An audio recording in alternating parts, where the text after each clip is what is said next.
सोच कर देखिए, एक ऐसा इंसान जो शारीरिक रूप से बिल्कुल फिट है और अचानक उसे पता चलता है कि उसके पास जीने के लिए बस कुछ ही महीने बचे हैं। आमतौर पर लोग क्या करेंगे? शायद पूरी तरह से टूट जाएंगे या घबरा जाएंगे। लेकिन इस इंसान ने कुछ ऐसा किया जिस पर यकीन करना सचमुच मुश्किल है। उन्होंने अपनी मौत को बस एक इंजीनियरिंग प्रॉब्लम की तरह ट्रीट किया।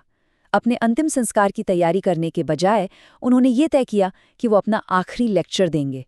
मौत पर नहीं, बल्कि इस बात पर कि असल में जिंदगी कैसे जीनी है। आज की इस चर्चा में हम इसी कमाल की कहानी को करीब से समझने वाले हैं। हार मानकर बैठ जाने के बजाय कार्नेगी मेलन यूनिवर्सिटी के प्रोफेसर रैंडी पॉश ने अपनी जानलेवा बीमारी को बस एक और इंजीनियरिंग प्रॉब्लम माना। देखिए, ये कहानी असल में मरने के बारे में बिल्कुल नहीं है, ये नजरिए के बारे में है।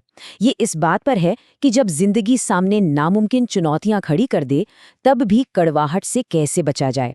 और सबसे दिलचस्प बात, मौत के साये में दिए गए उस एक लेक्चर ने लाखों लोगों की सोच बदल दी, क्योंकि वो लेक्चर सिर्फ और सिर्फ जिंदगी जीने की कला के बारे में था। तो चलिए, उनके पहले बड़े और सबसे दिलचस्प कॉन्सेप्ट से शुरू करते हैं, द ब्रिक वॉल फिल्टर। जब जिंदगी में मुश्किलें आती हैं तो ज्यादातर लोग पहली रुकावट या पहले रिजेक्शन के मिलते ही हार मान लेते हैं। जैसे ही चीजें थोड़ी मुश्किल या असुविधाजनक होती हैं, लोग पीछे हट जाते हैं। रैंडी इन रुकावटों को ईंटों की दीवार यानी ब्रिक वॉल कहते थे, लेकिन उनका नजरिया बिल्कुल अलग था। उनका मानना था कि ये दीवारें हमें रोकने के लिए नहीं होती हैं, ये असल में एक फिल्टर है। ये दीवारें ये तय करती हैं कि किसे कोई चीज बस थोड़ी सी चाहिए और कौन उसे पाने के लिए किसी भी हद तक जाने को तैयार है। मतलब, रुकावटें कभी हमारी दुश्मन नहीं होती, वे तो बस हमारे समर्पण का एक टेस्ट हैं, ये देखने के लिए कि कौन उस दीवार पर चढ़ने की हिम्मत रखता है। क्योंकि अगर किसी चीज की सचमुच बहुत गहरी चाहत है, तो इंसान उस दीवार को पार कर ही लेता है। मुश्किलों को देखने का ये नजरिया सच में पूरी सोच ही बदल देता है ना? अब आगे बढ़ते हैं उनके दूसरे शानदार विचार की तरफ, the ultimate head fake. Randy का मानना था कि जिंदगी अक्सर हमें बिना बताए बहुत गहरे सबक सिखा जाती है। इसी को उन्होंने हेड फेक का नाम दिया। अब खेलों में, जैसे फुटबॉल में, लिटरल हेड फेक का मतलब होता है विरोधी खिलाड़ी का ध्यान भटकाना। लेकिन जिंदगी का ये सेकंड हेड फेक कहीं ज्यादा गहरा है। जरा सोचिए, बच्चों को फुटबॉल खेलने भेजा जाता है। उन्हें लगता है कि वो सिर्फ एक खेल सीख रहे हैं, लेकिन असल में वे टीम वर्क, अनुशासन और गिरने के बाद फिर से उठ खड़े होना सीख रहे होते हैं। जीवन के सबसे बड़े और अहम सबक हमेशा किसी और चीज का रूप धारण करके ही आते हैं, और ज्यादातर लोगों को इसका पता भी नहीं चलता। इसके बाद आता है उनका तीसरा पॉइंट, टिगर या ईयोर। हम सभी को जिंदगी में ये तय करना होता है कि हम किस खेमे में रहना चाहते हैं।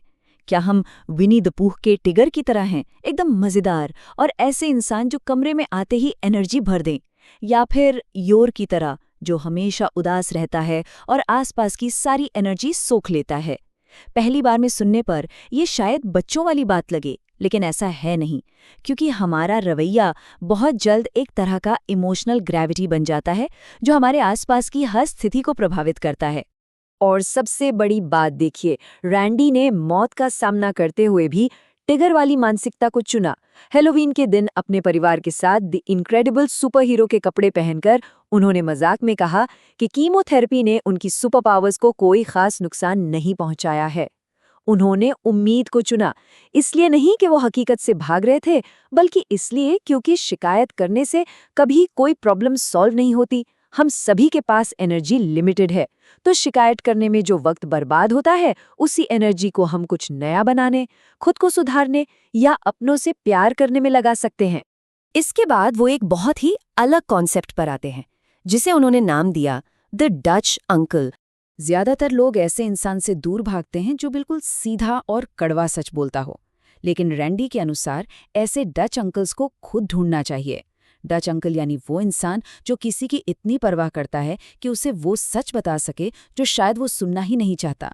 सच कहें तो ज्यादातर लोगों को ऐसे कड़े आलोचक बिल्कुल पसंद नहीं आते, लेकिन यहीं पर एक बहुत बड़ा कैच है। रैंडी ने अपने बचपन के एक बहुत ही सख्त फुटबॉल कोच और कॉलेज के एक मेंटर का उदाहरण दिया, जिन्होंने हमेशा उन्हें उनकी कमियों का आईना दिखाया। रैंडी का मानना था कि अगर किसी ने वो कड़वा सच नहीं सुना होता तो वो कभी खुद को बेहतर नहीं बना पाते। सच्चाई ये है कि जब आलोचक चुप हो जाएं या कमियां निकालना बंद कर दें, तो इसका मतलब है कि उन्होंने उस इंसान की काबिलियत पर विश्वास करना छोड़ दिया है। सटीक फीडबैक थोड़ी तकलीफ तो देता है, लेकिन यही ग्रोथ का सबसे तेज शॉर्टकट है, क्योंकि अगर हम खुद का सही मूल्यांकन नहीं कर सकते, तो हम कभी आगे भी नहीं बढ़ सकते। और अब इन सब बातों को समेटते हुए उनके पांचवें और आखिरी पॉइंट पर आते हैं, छोटी छोटी पसंदों की विरासत, यानी लेगेसी। तो आखिर इन सभी बातों का हमारी असल जिंदगी में क्या मतलब है? इसका सीधा सा मतलब है अपने समय को अपनी सबसे कीमती संपत्ति मानना, असफलताओं से डरने के बजाय उन्हें अपनी प्रोग्रेस के लिए एक डेटा की तरह इस्तेमाल करना, और सबसे जरूरी बात, सिर्फ अपने सपनों के पीछे भागने के बजाय दूसरों के सपनों को पूरा करने में मदद करना, जो कहीं ज्यादा सुकून देता है। अंत में, कोई भी महान लेगेसी या विरासत किसी एक बड़े मोमेंट से नहीं बनती। ये रोजमर्रा के हमारे छोटे छोटे लेकिन सही फैसलों को बार बार दोहराने से बनती है। अब हम इस सफर के बिल्कुल अंत में आ गए हैं। रैंडी पॉश ने अपने इस लेक्चर के आखिर में एक बहुत बड़ा और भावुक रहस्य खोला। उन्होंने वहां मौजूद लोगों से पूछा, क्या किसी को समझ आया कि इस पूरे लेक्चर का दूसरा हेड फेक क्या था? वो पूरा का पूरा लेक्चर, वो सारा ज्ञान उस ऑडिटोरियम में बैठे सैकड़ों लोगों के लिए था ही नहीं। असल में जिंदगी के ये सारे गहरे सबक उन्होंने अपने उन 3 छोटे बच्चों के लिए छोड़े थे, जो बड़े होकर अपने पिता को सिर्फ एक वीडियो के जरिए ही जानने वाले थे। ये पूरी कहानी हमें सोचने पे मजबूर कर देती है कि हम अपनी जिंदगी की ईंटों की दीवारों का सामना कैसे कर रहे हैं। क्या हम वहीं रुक जाएंगे या फिर दीवार फांदने की तैयारी करेंगे?